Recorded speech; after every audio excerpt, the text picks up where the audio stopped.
Good morning, guys. This is Brent with Lykins Motorsports. These are the 4-barrel Cleveland heads off of our 1970 Mustang 351 Cleveland. We're finally making a little bit of progress on this build.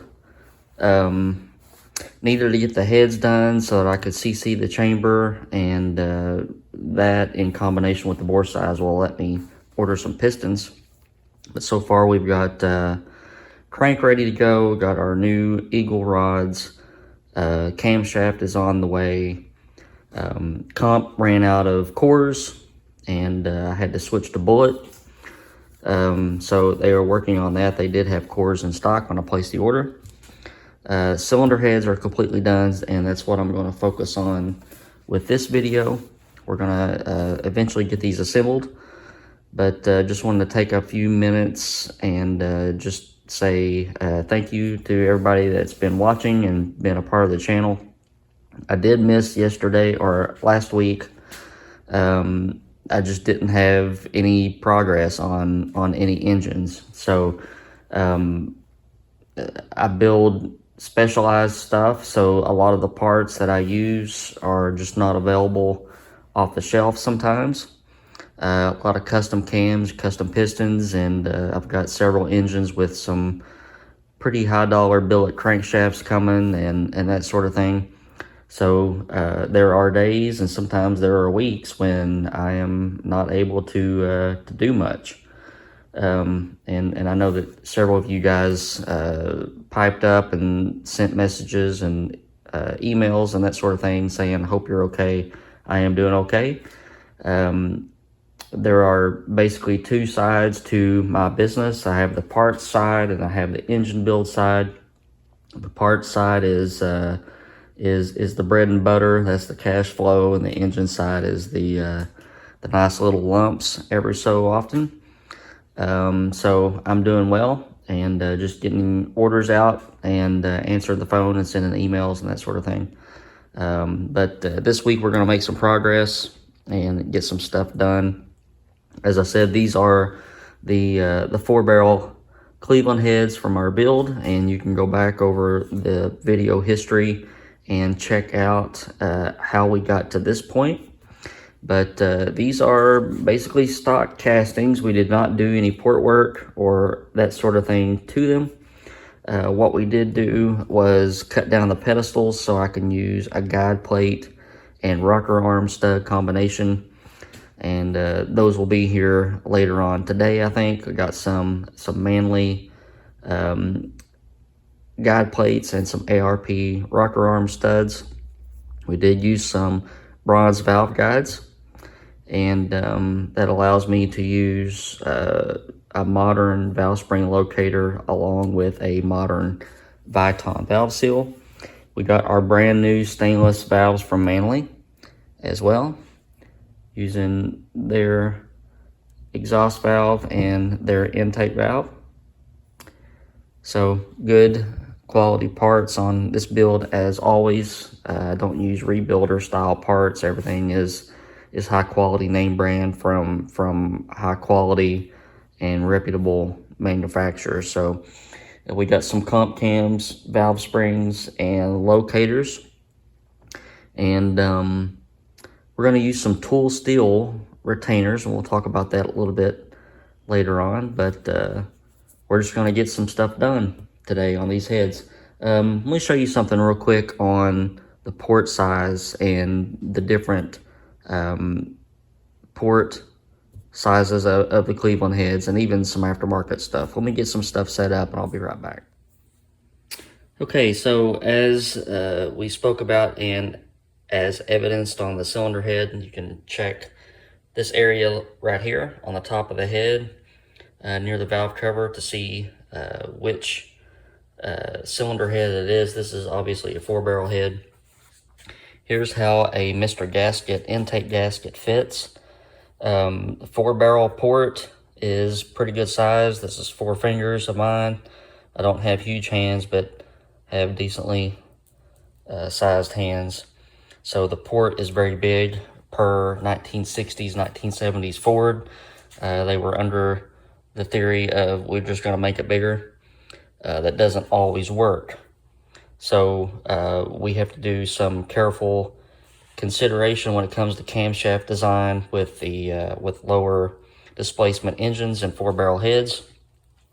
These heads like a lot of overlap because the exhaust port will scavenge the intake port. This is a large volume, low velocity port, so sometimes you can use the exhaust side to pull on that intake port and get the stuff moving. It poses a problem on some street engines where when you increase the overlap, you lose vacuum for your brakes. So kind of have to get creative on some of the camshaft stuff. The 2-barrel head is a much smaller port. It's also less flowing, maybe a little bit higher velocity, but these heads flow about 280 or so, give or take, out of the box from Ford. Again, one of the best cylinder heads that Ford ever made, in my opinion, for a factory headed standpoint. The 2-barrel heads they're lucky to crack 190 or 200. Over the years, different aftermarket companies came out with different things. Even Ford had some of their racing heads based off the Cleveland platform that had different port designs, Yates, that sort of thing. CHI came out, and this is a CHI 3V head, and it's a 225cc port. And where the 3V comes from is you can see the difference in the size of the ports here. 4-barrel port, and obviously the 2-barrel is much smaller. So we have on the 4-barrel head, we have a large volume, low velocity port. The 2-barrel was a smaller port, a little bit higher velocity, but less flow. So CHI came along and said, we're going to hit it in the middle. This is, again, a 225cc port. High velocity, very high flow. Again, 280-ish CFM for this head. This head has had some work done to it, but it flows about 100 CFM more. So if I were to try and overlay the port, they also raised the port a little bit, but here's what the size looks like. So, in modern times, we are looking at, if you remember our interview from Jay Brown and his new cylinder heads, in modern days, we are looking for smaller cross-sectional area, higher velocity, and higher flow. Huge difference in port sizes here. Okay, so here's the business end of these heads. So the 4-barrel heads came in what was called a quench head, which is a small chamber with more of a quench pad, and then they had an open chamber head, which basically looked like a big fruit bowl sitting here. But these are the quench heads, and as far as head work goes, we've already talked about the bronze valve guides. These have been surfaced. We've had a valve job, and this was not an all-out performance build. Again, we were planning to reuse the factory intake, and we're just going to add some modern touches to the build with some modern pistons and piston ring designs, modern camshaft, and some good valves and that sort of thing. I've already went around and deburred the combustion chamber. When we surface these, it leaves kind of a sharp edge, and you can use just a little Dremel or something like that. You don't need to get carried away, just something where you can rub your finger along it and you don't feel any sharp edges. That's one of those things, when you see a sharp edge in the machining world, you want to put a brake on it. People say that a sharp edge is a concentration for heat when the engine's going down the road. So I've never done a back-to-back on that. I've just kind of always assumed that to be the case. So we do our best to break these edges.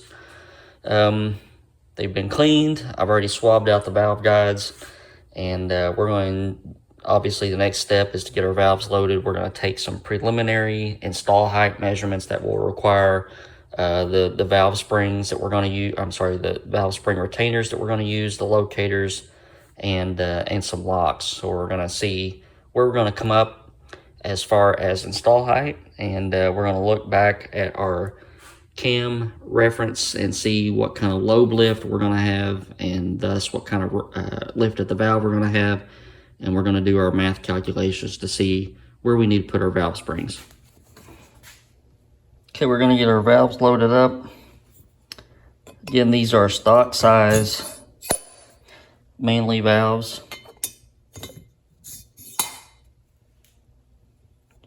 No need to put any lubricant or anything on these right now because we're just doing a lot of measuring, and that's what engine building is a lot of. You spend a whole lot of time just checking things out and measuring, and then just a little bit of time at the end doing assembly work.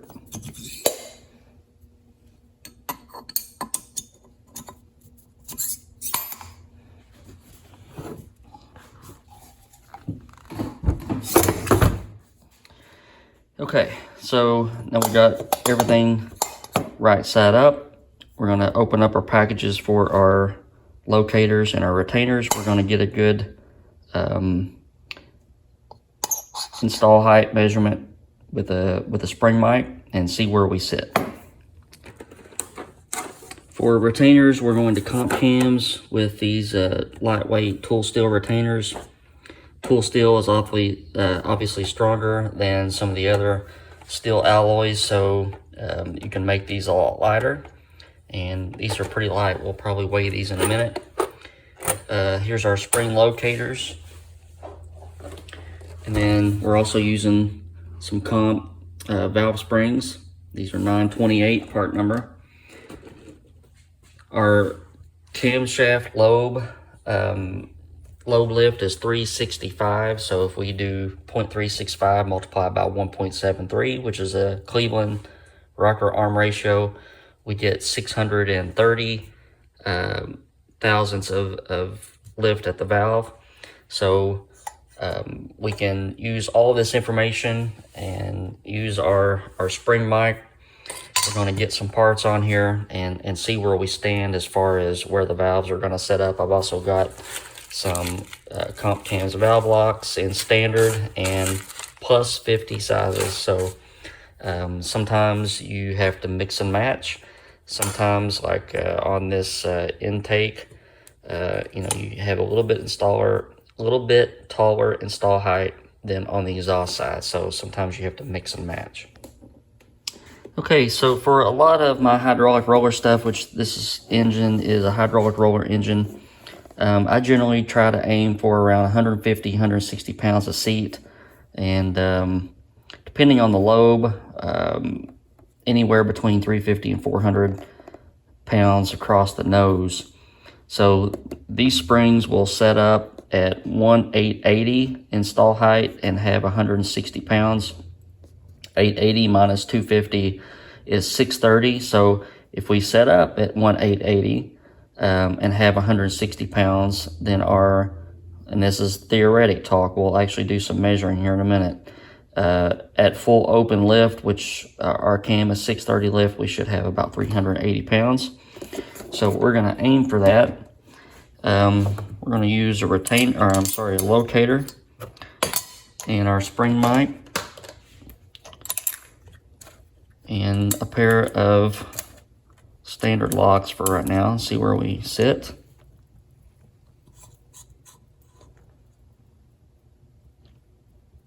So there's one,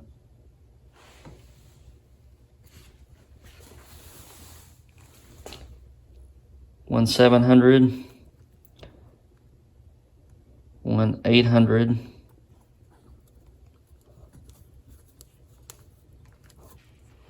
let's see, 1865. So what we're going to have to do, well, first of all, what I'll do is see where our spring is. Since we got a 1865 on the intake side, I'm going to go ahead and measure the exhaust side just to see what we need to do on that one. But what I can do is take a measurement at 1865 for our on our actual spring and see where it comes up at.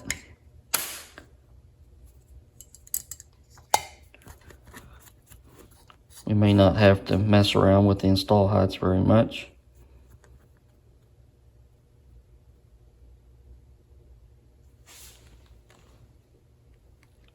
Okay, 1700. Spring mic's awfully hard to see right now. So we're at 18, about 08 on the exhaust side. So we're gonna have to do some measuring here and see what needs to be done. If I add a plus 50 lock here, we'd be at 1850 or 1860, which is pretty close to what this is. So let's look at our spring and see what kind of loads we come up with at 1850 and the associated open valve lift with that, and also the coil bind, and see if we can use the spring. We may not even be able to use it. So I have some other springs I can take a look at, but we'll put these on the spring pressure tester and check them out. Okay, just a little bit of a plot twist. The locks that we're using were actually minus 50 locks, and when I checked it with a plus 50 lock, I got a hugely different number. So that led me to believe that something wasn't right there. So grabbed another package of locks and redid the whole thing. So we're getting 1920 on the intake side, and we're getting 1870 on the exhaust side. So again, we need to check our spring. But it'd be easy for me to shim the intake side and leave the exhaust side where it is, and probably get to our 1880 mark. Okay, we've got our spring with the retainer in there, and we're at a 1880 install height. We're verifying their measurement of 160 pounds. We're gonna square it down until it hits 1250 and check that measurement as well. 378 pounds at 1250. And then if we check our coil bind dimension, we bind up at about 1'100". So plenty of coil bind clearance, and this will be the plan of action that I'll take. Try to hit that 1870, 1880 mark, and we'll have adequate spring loads on seat and open, and our coil bind clearance will be good, and we can move ahead with our assembly. What I'll do is check each spring to make sure the loads are correct, and to make sure the coil bind dimensions are all close, or if they're apart, then I can mix and match on those. I do expect a little bit of variation. They will not all bind up at 0.95 or 1/100. There'll be probably a 30 or 40 thousandths variance in those. And we've got all of our springs coil bind measured. They were actually really close to each other, so everything's coming in here really nicely. When I measure the install heights, I always keep the retainer and the locks for that valve in order, because they do vary a couple thousandths from here to there. And we've got all of our install heights measured. Next step would be to check. I'll probably put a valve seal on and check our retainer to seal clearance, and make sure that we have ample clearance for that. Cleveland stuff is a little bit dicey sometimes, so check that. And then it's just assembly time. So lubricate the valves, springs, retainers, locks, and put it all together. And we have an assembled head. So I did check the retainer to seal clearance. It was right at 700 thousandths. So subtract our 630 valve lift, and we have ample clearance. Cleveland's are always like that for some reason. It's a shorter exhaust valve. That's why we use some longer valves on our really high performance and race engines where we have a lot of lift on the cam and everything. So one head down, and I'm gonna go ahead and knock the other one out. It'll follow suit in terms of procedures, and we'll try to nail our install heights the same. And when that one is done, then we're going to pour a chamber on each and see where we are on chamber volume, and that'll give us some information for when we order our pistons. And we have 2 assembled heads, and we're checking chamber volume. Everything's sealed up really good, not losing any fluid. We got 63 cc's on the money on this chamber. I'm going to check one on the other side and get these recorded so that we can order some pistons.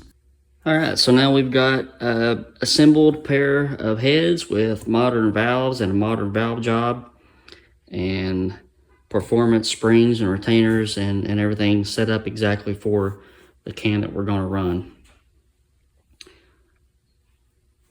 So they'll be ready for when the block is ready to go. And I'll probably go ahead and order pistons today and get those on the way, since they will be custom, usually 4 to 6 weeks right now for pistons. All right, guys, thank you very much for watching. And I know some of these builds take a little bit of time, but it's kind of the nature of the beast right now. But thanks for hanging in there with me. Be sure and hit that subscribe button if you haven't already. We're still slowly creeping up on subscribers. So hopefully I'm helping you guys out some. Probably have another video for you on an update for our 510 cubic inch all aluminum FE. The pistons came in for those a couple days ago, so we're going to work a little bit on that engine. So keep your eye out for that. All right, guys, hope you have a good week.